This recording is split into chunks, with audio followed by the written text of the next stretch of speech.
Hey guys, welcome back to my YouTube channel Lisika's moms world. काफ़ी लंबे time के बाद मेरा ये ब्लॉग आ रहा है।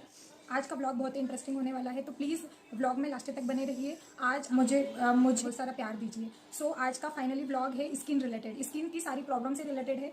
और जैसे अभी बहुत सारी लेडीज़ को स्किन पे पिगमेंटेशन की प्रॉब्लम होने लगी है, तो कुछ दिनों से मतलब 1 मंथ से मुझे भी नोज़ एरिया पे, चिक एरिया पे काफ़ी पिगमेंटेशन होना स्टार्ट हो गए थे।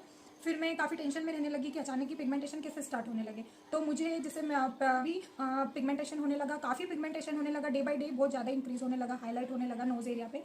सो प्रेगनेंसी में अपनी हेल्थ में कुछ हेल्दी चीज़ें, अपनी डाइट में कुछ हेल्दी चीज़ें इंक्लूड करके शायद ये पिगमेंटेशन कम हो जाए। क्योंकि क्या है ना, इस टाइम पे हम अब मतलब बहुत ही ज़्यादा कॉन्शियस होते हैं, क्योंकि कुछ चीज़ें डॉक्टर से, कुछ मेडिसिन वगैरह से हमारी जो भी बॉडी की जो भी नीड होती है वो पूरी हो जाती है। तो क्यों ना मैंने सोचा कि इस टाइम को क्यों ना अपनी स्किन को और भी ग्लो लाने के लिए मैं कुछ करूँ।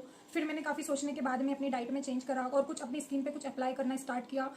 मुझे 1 मंथ में इतना बेस्ट रिजल्ट मिला, क्योंकि जैसा ही मेरी प्रेगनेंसी में जैसा ही डेट पीरियड की डेट मिस हुई, उसके बाद में काफ़ी मतलब इतने ज़्यादा पिंपल्स होने लगे थे फेस पे कि मैं अपने आप को फेस नहीं कर पा रही थी।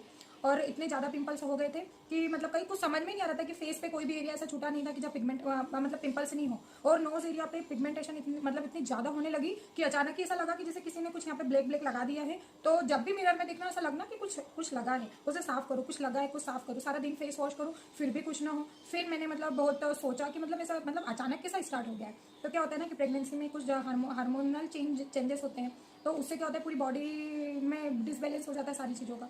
तो मैंने देखा बहुत सी लेडीज़ को प्रेगनेंसी में यहाँ पे चिक एरिया पे, मतलब मैंने मोस्टली देखा है तो चिक एरिया पे और नोज एरिया पे ही पिगमेंटेशन बहुत ज़्यादा होने लगी। और कुछ लोगों को जेनेटिकल भी प्रॉब्लम रहती है।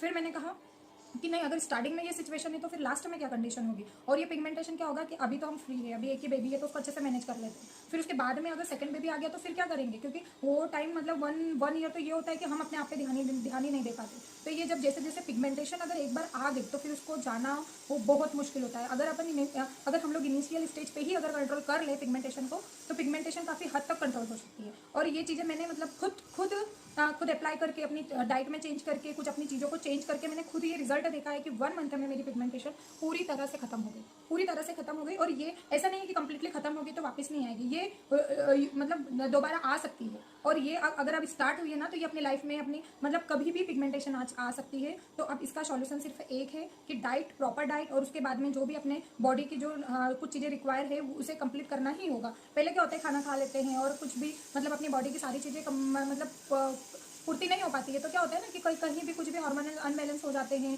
पिगमेंटेशन स्टार्ट हो गए, किसी को पिंपल्स होंगे, बहुत सारे इशू होने लगते हैं। तो मैंने सोचा कि नहीं, ये चीज़ें, क्योंकि क्या होता है ना कि जो थोड़ा मतलब फिर क्या है, पिगमेंटेशन एक ये चीज़ है कि इसे जड़ से तो नहीं खत्म किया जा सकता है। जहाँ तक कि मैंने अपनी लाइफ में जितनी भी अभी तक लेडीज से मिली हूँ जिनको हाई पिगमेंटेशन है, तो देखा उन्होंने 3000 4000 पर मंथ का उन्होंने ट्रीटमेंट लिया, लेकिन कोई चेंजेस नहीं हुआ। डॉक्टर ने उन्हें कहा कि ये जो हम आपको मेडिसिन देते हैं ये कुछ दिनों तक आप ले सकते हो, क्योंकि जो ये इतनी हाई एमजी की, हाई पावर की जितनी भी मेडिसिन है, ये मतलब अपनी बॉडी के ऑर्गन्स को कहीं ना कहीं कुछ ना कुछ तो लॉस होगा अपनी बॉडी के ऑर्गन्स का। तो मैंने सोचा कि नहीं, मैं इस स्टेज पे अगर प्रेगनेंसी पीरियड में तो मैं कुछ ले नहीं सकती, और ना ही मतलब स्टेरॉइड क्रीम वगैरह कुछ यूज कर सकती हूँ। अगर मैं मार्केट में जाऊंगी डॉक्टर से कुछ अगर पिगमेंटेशन का कुछ भी ट्रीटमेंट अगर लेती हूँ, तो सारे स्टेरॉइड क्रीम में कुछ जितना टाइम आप लगाओगे उतना टाइम तो आपके सारे पिगमेंटेशन जैसे डिलीट हो जाता है, अगर आपकी लैंग्वेज में कहा जाए तो सारा पिगमेंटेशन एकदम से पूरा क्लियर हो जाता है।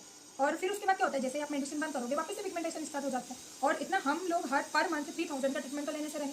फिर मैंने सोचा कि नहीं, ये क्या होता है कि ये प्रॉब्लम को खुद घर ही और कुछ अपनी हैबिट्स को चेंज करके ही मैं कोशिश करती हूँ कि मैं चेंज करूँ। फिर मैंने क्या होता है काफ़ी लंबे टाइम तक सोचा क्या करूँ क्या करूँ क्या करूँ। फिर मैंने कहा कि कुछ चीज़ों को स्टार्टिंग से ही कुछ क्या होता है ना कि कुछ लोगों को पिंपल्स होते हैं, तो मैंने सोचा कि नहीं, बेसिक चीज़ से मैं अगर अपनी लाइफ में अगर कुछ चेंज देखूंगी तो फिर हो सकता है कि ये पिगमेंटेशन सारा खत्म हो जाए। फिर मैंने क्या किया कि पूरा माइंड मेकअप किया कि नहीं, ये पिगमेंटेशन देखो थोड़ा सा पेशेंट रखना पड़ेगा, पिगमेंटेशन एकदम से नहीं जाएगी। अगर स्टार्ट हुआ है तो जितनी धीरे से वो ग्रोथ करती है उतनी ही धीरे से वो खत्म भी होगी, एकदम से पिगमेंटेशन खत्म नहीं होगी। क्या होगा, कुछ लोग क्या करते हैं, एक दिन 2 दिन कुछ भी लगा लिया और सोचा कि नहीं यार अब नहीं होगा मुझसे। लेकिन मैंने क्या, नहीं, पिगमेंटेशन की वजह से मुझे क्या होता है, तो मतलब नॉर्मल जो लुक वाले पर्सन होते हैं और ऊपर से ये प्रॉब्लम खड़ी हो जाए, तो हम लोग क्या होता है, हम लोग तो बहुत टेंशन में आ जाते हैं कि नहीं, हम बाहर के मतलब कुछ लोगों को कैसे फेस करेंगे। तो कुछ दिनों तक तो मुझे बिल्कुल नहीं है। फिर मैंने सोचा कि ना ही इस टाइम पे मैं ट्रीटमेंट ले सकती हूँ। फिर मैं अगर ये चीज़ें गहरी होती गई तो क्या होता है, प्रेगनेंसी टाइम पे एंजॉय करने के लिए, जैसे बहुत से लोगों से सुना है कि प्रेगनेंसी टाइम में तुम्हारा स्किन ग्लो करेगा, मेरे साथ तो पूरा अपोजिट कंडीशन हो गई। तो इस टाइम पे मेरी सारी स्किन डैमेज हो गई। फिर मैंने क्या सोचा कि नहीं, प्रॉपर माइंड मेकअप किया कि नहीं, मुझे इस स्थिति को संभालना होगा, और वो भी प्रेगनेंसी के साथ में। और प्रेगनेंसी के साथ साथ में अपनी डाइट को, क्योंकि क्या होता है इस टाइम पे हम इतना हेवी डाइट भी नहीं कर सकते हैं कि जिससे हमारे बेबी को कुछ भी प्रॉब्लम क्रिएट हो, क्योंकि क्या होता है ना, इनिशियल स्टेज पे अगर तुम कुछ चीज़ खा लोगे या नहीं खाओगे तो वो आगे जाके बच्चे को इफेक्ट करेगा। फिर मैंने सोचा कि नहीं, थोड़ा सा पेशेंट रखते हैं और कुछ चीज़ें धीरे धीरे अपनी लाइफ में इंक्लूड करते हैं, और फिर सोचते हैं अगर कुछ चेंज हुआ तो ठीक है, अदरवाइज फिर तो कोई रास्ता ही नहीं है पिगमेंटेशन रोकने का। फिर मैंने क्या किया कि हिमालय का मैं आपको स्टेप बाय स्टेप समझाती हूँ कि मैंने अपनी लाइफ में क्या चेंज किया और कैसे अपने पिगमेंटेशन को कंट्रोल किया। तो मैं आपको पहले मॉर्निंग में मेरा रूटीन बताती हूँ। जैसे सबसे पहले तो सुबह से मैंने थोड़ा सा मतलब बिल्कुल गुनगुना वाटर पहले उसको गर्म करके बिल्कुल गुनगुना होने दिया, और उस पानी को मैंने पीना स्टार्ट किया, क्योंकि प्रेगनेंसी में तो पानी वैसे भी आप पी ही सकते हो। तो मैंने सुबह से 3 गिलास पानी पीना स्टार्ट किया। फिर उसके बाद में मैंने डेली एक कोकोनट वाटर, अभी 1 मंथ से मैं डेली 1 कोकोनट वाटर, जैसे 3 गिलास पानी पिया उसके मतलब लगभग आधे घंटे के बाद में मैंने एक कोकोनट वाटर डेली अपनी मतलब डाइट में इंक्लूड किया। फिर उसके बाद में मैंने थोड़े टाइम के बाद में क्या हुआ कि एक एप्पल, और जैसा मैं इस चीज़ में प्रेगनेंसी का भी सारा प्रॉपर डाइट का ध्यान रखते जा रही हूँ कि प्रेगनेंसी में मुझे क्या लगे। फिर इस मतलब मतलब 1-2 घंटे के बाद में, क्योंकि भूख तो लगती नहीं नारियल पानी से, सुबह 7 बजे में 1 एप्पल, और एप्पल में भी मतलब मैं क्या होता है कि थोड़ा सा दूध मिक्स करके और उसको अच्छे से जूस बना के और वो लेना स्टार्ट किया। उससे टमी भी पूरा फुल होने लगा, ऐसा नहीं लगता कि भूख लगी। फिर नॉर्मल मैंने अपनी डेली मैंने सुबह के टाइम में खाने में मैंने 2 रोटी, ग्रीन सब्जी और थोड़ा सा सलाद और दही मतलब अपनी प्लेट में दही मैंने डेली 1 बाउल दही डेली लेना स्टार्ट किया। फिर उसके बाद में जैसे प्रेगनेंसी पीरियड में स्टार्टिंग में ही मुझे थोड़ा सा मतलब थोड़ा नॉर्मल फील नहीं हो रहा था, कितना हेवी खाना खा के मुझे कुछ अच्छा नहीं लग रहा था, मतलब मैं दिन भर में एक बार ही खाना खा पा रही हूँ। फिर मैं क्या होता है कि थोड़ा सा रेस्ट वगैरह करने के बाद में 3 बजे के लगभग मैं 2 ऑरेंजेस के जूस बना के और वो लेना मैंने स्टार्ट किया। और शाम के टाइम पे मैंने मतलब जो चिया सीड होते हैं, ये प्रेगनेंसी में ले सकते हैं चिया सीड, तो शाम को मैंने 1 चम्मच चिया सीड मतलब दोपहर में ही उसको मैं गर्म पानी में सोक होने के लिए सोक कर देती हूँ, और फिर उसके बाद में शाम तक वो अच्छा जेली जैसा पूरा मतलब हो जाते हैं अच्छे, तो मैं सोते टाइम एक बार वो ले लेती हूँ। फिर उसके बाद में मैंने ये तो अपनी थोड़ा थोड़ा चेंज करा अपनी मतलब डाइट में, और उसके बाद में मैंने क्या होता है कि थोड़ा मैंने कहा कि कुछ क्रीम वगैरह भी अप्लाई करके देखते हैं। फिर मैंने क्या देखा कि अभी जैसे बहुत सारा समर सीजन है, बहुत गर्मी है और बाहर तो निकलना हो ही जाता है। फिर मैंने क्या करा, सबसे पहले डे मतलब हर तीसरे दिन में क्या करती हूँ, हिमालय का स्क्रब से एकदम आपको मेरे वीडियो में आगे देखने को मिलेगा, एकदम हल्के हल्के हल्के हाथों से मैंने मतलब हर तीसरे दिन मतलब हफ्ते में 2 बार, मतलब एक हफ्ते में लगभग 3 बार समझ लो आप, कि हल्के गुनगुने पानी से स्क्रब करना स्टार्ट किया नाइट के टाइम पे। और उसके बाद में मैंने क्या करा कि डेली मतलब सोते टाइम मैंने विटामिन सी का सीरम लिया, और ये है मेरा विटामिन सी का सीरम। अभी ये क्या होता है, काफ़ी यूज़ करके काफ़ी पुराना हो गया है, तो मुझे इसका नाम भी मतलब मिस हो गया कि कौन सी कंपनी का, लेकिन मैं आपको बता दूंगी कि मैं कौन सा यूज़ कर रही हूँ, ये वाला विटामिन सी सीरम। तो मैं विटामिन सी सीरम तो मैं डेली यूज़ कर रही हूँ नाइट में, और जैसे हर तीसरे दिन स्क्रब करने के बाद में कोई क्रीम वगैरह मैंने नहीं अप्लाई करती हूँ, सिर्फ विटामिन सी सीरम को अच्छे से फेस पे 2-3 ड्रॉप लगा के अच्छे से नॉर्मल मसाज करके और सोने लगी। और उसके बाद में मैंने सोचा कि अपनी उसके बाद में सनस्क्रीन, जो सनस्क्रीन होते हैं ना, सनस्क्रीन वो एक डेली नीड है अपनी बॉडी की। अगर आप नहीं लगाओगे तो आपकी पिगमेंटेशन को आने से कोई नहीं रोक सकता। अगर किसी को पिगमेंटेशन होना है तो होगी, लेकिन मैं ऐसा नहीं कह रही हूँ कि सनस्क्रीन लगाने से बिल्कुल भी पिगमेंटेशन नहीं होगी। आप लगाओ या ना लगाओ, अगर किसी को होना है पिगमेंटेशन तो होगी। अगर आपकी बॉडी में कुछ चीज़ों की कमी होगी तो पिगमेंटेशन होगी, बट क्या होता है ना कि कुछ चीज़ें लगा के पिगमेंटेशन को कंट्रोल किया जा सकता है। तो मैंने देखा कि मेरी पिगमेंटेशन इतनी मतलब बहुत ज़्यादा नहीं होने लगी। क्यों? क्योंकि मैं हमेशा ही मतलब मैं कोई क्रीम वगैरह नहीं अप्लाई करती हूँ फेस पे, मैं सिर्फ सनस्क्रीन ही अपनी फेस पे अप्लाई करती हूँ, और वो भी किस कंपनी का यूज़ करती हूँ मैं आपको आगे पिक ऐड कर दूंगी मैं इसमें। और आपको एक बार फिर से मैं समझा देती हूँ। हर तीसरे दिन मैंने स्क्रब लगाना स्टार्ट किया, नॉर्मल गर्म पानी के साथ में स्क्रब करती हूँ, फेस पूरा अच्छे से साफ किया, और 2-3 ड्रॉप विटामिन सी का सीरम लेकर डेली है तो डेली हो गया, डेली रूटीन हो गया। मैं कोई क्रीम मतलब कोई फेयरनेस क्रीम यूज़ नहीं करती, कोई फाउंडेशन यूज़ नहीं करती, कुछ नहीं करती, नॉर्मल जो चीज़ें। क्योंकि क्या होता है ना कि अगर अपन जितना क्रीम यूज़ करेंगे तो उतने ही अपने को पिंपल्स होंगे, क्योंकि ये सारा जो क्रीम लगाते हैं अपने ओपन पोर्स में इकट्ठे हो के ये पिंपल्स बनते हैं, और तो के पिंपल्स आएंगे नहीं कहीं से, यही चीज़ें जो पिंपल्स बनती है जो हम अपने फेस पे अप्लाई करते हैं। तो मैंने कहा कि विटामिन सी का सीरम नॉर्मल स्क्रब करने के बाद में लगाना स्टार्ट किया, और उसके बाद में मैंने सनस्क्रीन अपनी लाइफ में डेली नीड हो गई कि सनस्क्रीन के बिना मैं नहीं रह सकती, मतलब मैं सनस्क्रीन के बिना कहीं जा भी नहीं सकती। पूरे पूरे हर मंथ, कोई सीजनल नहीं कि इस सीजन में नहीं लगाना है, इस सीजन में नहीं लगाना है, मैंने सब कुछ बंद कर दिया, सिर्फ सनस्क्रीन, विटामिन सी सीरम, और हर तीसरे दिन स्क्रब करना स्टार्ट किया, और कुछ अपनी डाइट में चेंज करा, और कुछ मैं आपको बताऊँ क्योंकि मतलब कुछ मैंने होममेड चीज़ें ही अपने फेस पे अप्लाई करके और ये सारी पिगमेंटेशन को दूर करी।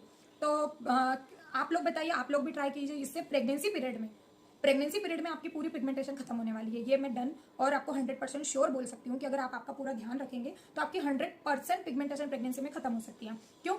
प्रेगनेंसी को गोल्डन चांस बनाया जा सकता है। क्यों? क्योंकि प्रेगनेंसी पीरियड में ही पूरे फैमिली मेंबर हमारा ध्यान रखते हैं, प्रेगनेंसी पीरियड में ही हमारी बॉडी की जो भी रिक्वायरमेंट है वो हम मतलब ध्यान रखते हैं, मेडिसिन के थ्रू कंप्लीट करते हैं। नहीं तो इतना तो कोई ध्यान ही नहीं देता है कि कैल्शियम मिला नहीं मिला, आयरन मिल रहा है नहीं मिल रहा है, फोलिक एसिड हमारी बॉडी को जितनी जरूरत है उतना मिल रहा है नहीं मिल रहा है, ओमेगा 3 मिल रहा है नहीं मिल रहा है। क्योंकि क्या होता है ना, प्रेगनेंसी पीरियड में ही हम सिर्फ 3 या 4,000 पर मंथ का ट्रीटमेंट लेते हैं, बाकी तो हम अपने ऊपर इतना हम खर्चा नहीं कर सकते हैं। तो प्लीज़ आप लोग मेरे चैनल पे लास्ट तक बने रहिए और आपको आगे आगे देखने को मिलेगा कि मैंने ये मतलब अपने फेस पे क्या अप्लाई किया है और कैसे करा है, कितनी देर किया। अभी तो ये फर्स्ट पिक मैं आप लोगों के साथ शेयर कर रही हूँ। आप लोग देखिए बिल्कुल पिगमेंटेशन बिल्कुल खत्म हो गई है। और प्लीज़ कोई भी नेगेटिव कमेंट ना करें मेरे चैनल पे, क्योंकि मुझे जितना आता है, जितनी नॉलेज मुझे है, और मैं वही चीज़ें आप लोगों के साथ शेयर करूँगी जो खुद मैंने ट्राई की है। मैं कोई आपको अलग से किसी चीज़ का रिव्यू नहीं दूंगी, जो खुद मैंने ट्राई किया है, जो खुद मेरे को ओके लगा कि नहीं यार इस चीज़ से ही 100% फायदा है, वही चीज़ें मैं आप लोगों के साथ शेयर करूँ।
प्यार दीजिए मेरे चैनल को और ज़्यादा से ज़्यादा लोग सब्सक्राइब करिए मेरे चैनल को, और ऐसे ही अच्छे अच्छे वीडियो के लिए मेरे साथ कंटिन्यू बने रहिए। Thank you.